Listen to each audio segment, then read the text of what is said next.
How's it going, everyone? So for today's video, just do a real quick one. It's going to be installing hood pins. Now this is my buddy Kyle's 1970 El Camino that we've done a bunch of work on. We just recently put a supercharger on it, and to fit the supercharger under the hood, we got this cowl hood. Now this is a very, very used cowl hood off of Facebook Marketplace, and even the large cowl that it has wasn't enough. So Kyle's going through and doing his own little fiberglass work. That'll be cleaned up. But what we are gonna go do in this video is we're gonna install some hood retaining pins. Now this hood, like I said, is very, very used. It's got some, war damage here and there. And it already had hood pins in it. Now the guy that we've got it from, he had 4 hood pins in it, so there was no hinges whatsoever. We're gonna run the hinges. We actually have lighter weight springs already installed so that we can, operate the hood without having someone else have to pick it up. We have a bit of an advantage, because one of the hardest things to do is to be able to transfer that mark from where we're putting the pin in the radiator cowl or the front support to be able to go through the pin assembly. Now we're not going to use the old school pins like these. We're actually going to use a locking set. Now these are kind of nice in that they are a little bit more flush mounted, but they also have the option to lock these, which is a bit of an advantage. Unfortunately, in Southern California, we do have to park on the street with this car, so we want to be able to have a little bit of security. It's not a stop all from anyone being able to get into it, but it is going to be a little bit of an advantage. Now we do have the option on this hood to run the normal catch. However, this fiberglass hood is pretty light, and we're not really wanting to potentially wreck it. So unfortunately, the downside of this being a used hood is when we drill the rivets off, we can see they kind of missed a little bit on getting the pin in place. That's not kind of too much of the end of the world. Thankfully, the Aerofit kind of low drag ones that we're going to install, we actually got to cut a whole lot out. So this will all be pretty much removed. Some of the rivet holes may still be there. Not too terribly worried about that. But what I'm going to do now is I'm going to transfer the position that's already existing, because this does kind of sit nicely to where there is a nice big flat area to where we can install the actual pin. I'm going to get the pin installed, and then from there we're going to center up the mount, cut out the recess, and get that installed. So I just want to make sure that when I'm drilling or where this mount is going to go to, it's nice and stable. We have a pretty good chunk of metal right here that this is going to be able to drill into, but I am wanting to double check and make sure, since I have the option, since someone already drilled a real large hole for it, I want to make sure that this is nice and centered, and this is going to be right about where I want it to be. And that's kind of placing it right in this divot right here, so I'll mark that up. The other thing that I need to double check with is that this bottom nut plate is going to have enough clearance. So this is going to have captured nuts in it that the plate's actually going to bolt to, and this needs to sit round about here, and I should be able to have enough space for that with it kind of teardropping backwards, which should look pretty good. And I should hopefully have enough meat right there to be able to cut out. Now it is kind of double walled, so I am going to have to go through both layers to get this to work. So what I'll do right now is I'll mark this with a pen, and we can get to drilling.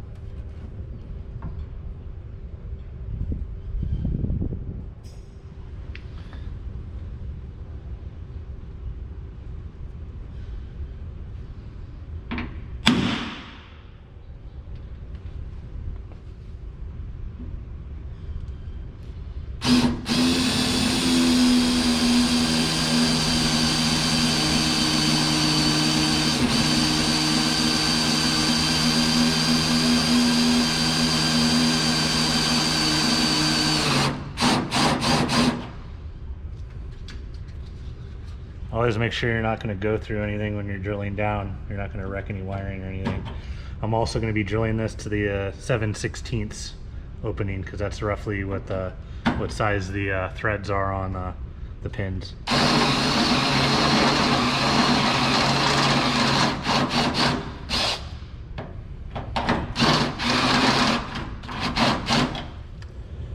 So these guys mount with just 2 jam nuts. So there's a jam nut that goes on top and a jam nut that goes on the bottom, and there's 2 washers, and then we'll be able to move the location of the jam nuts to either increase or decrease the height on these. I'm gonna install these primarily, or initially, a little bit high, because I'm gonna use, I'm actually gonna lock the pins in the tabs that are gonna go on the hood.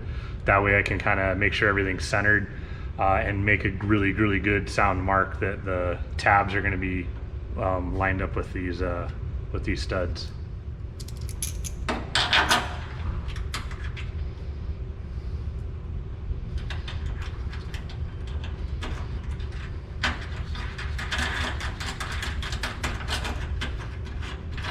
I'm not going to tighten this up quite yet, because again, we're going to have to manipulate the height a little bit. On occasion too, you do have to make sure that you're cutting these down, because in case it interferes with anything, if this is going over the radiator.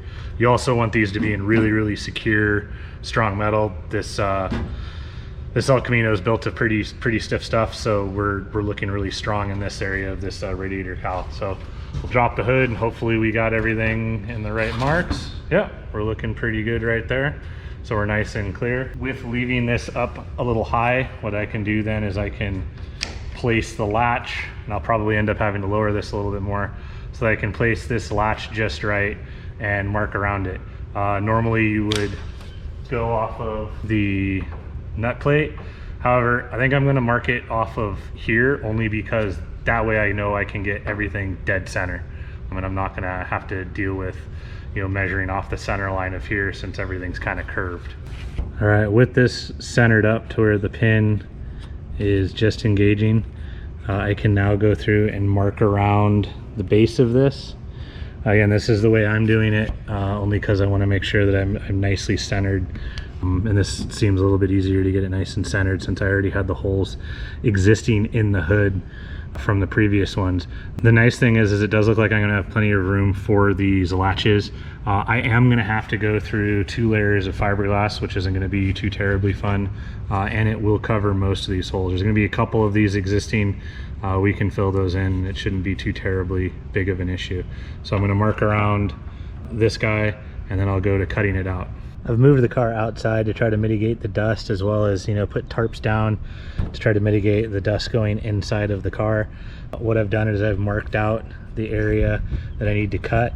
For these curved areas, I'm going to use hole saws. So they're 2 different sizes. I'm going to be using a 1 3/4 inch hole saw on the top here, where it's a little bit bigger, and a 1 3/8 inch hole saw down here at the back. I'll then connect the 2 by using just a die grinder to cut out these straight sections. Nice thing with the hole saws is these should go through both layers of fiberglass pretty easily, and then I'll have a really easy area to cut. It's also one of those things too to note when you're cutting fiberglass, make sure you're wearing as much PPE as possible. It's usually a good idea to be fully covered, long sleeves, wearing a respirator and eye protection, because this stuff definitely is nasty. All right, with the 2 holes cut out and then cutting out the center on both ends, the latch is sitting nice. So now what I can do is I can go through and mark all of the mounting holes. That way then we can bolt it up. It may be a little bit difficult to get this to bolt up. We'll see how this is gonna go because of how thick this second layer is. So I may have to do some clearancing and remove more of that second layer, but we'll see what happens. Good news is the latch is covering up where I made a little mistake and cut too far. So shh, don't tell no one. All right, so I got the holes drilled. I had to use a little bit longer screws. Once everything's cinched up, I probably can get away with installing the ones that came with it. However, I kind of like the way that those look. It's kind of up to the owner. We did have to end up cutting out the section so that the nut plate would go into the back. The other option would be to rivet this. However, putting the screws a little bit cleaner. It also spreads out the forces with this nut plate a little bit evenly, or less likely to crack. Went through and adjusted the ends here. These are basically maxed out. The nice thing is it holds the hood pretty tight. The kit does come with these bumpers that you can cut and put on. However, we probably don't need these at all, simply because of how low everything's fitting. It goes down nice and latches just like it should. and everything is as it should be. Now the other option for these, if you were to drill these to get these studs in the right spot, would be to center these up, and then you could then put the studs in and mark the studs with like toothpaste or marking compound or something like that. We got lucky that we didn't have to do that on this particular vehicle because it already had some plates, and these do a really good job of covering up all that damage. There's still a couple holes that we'll need to go through in fiberglass, but that's after that's fixed. So appreciate you watching the video. Hope you found this helpful, and I will see you in the next one.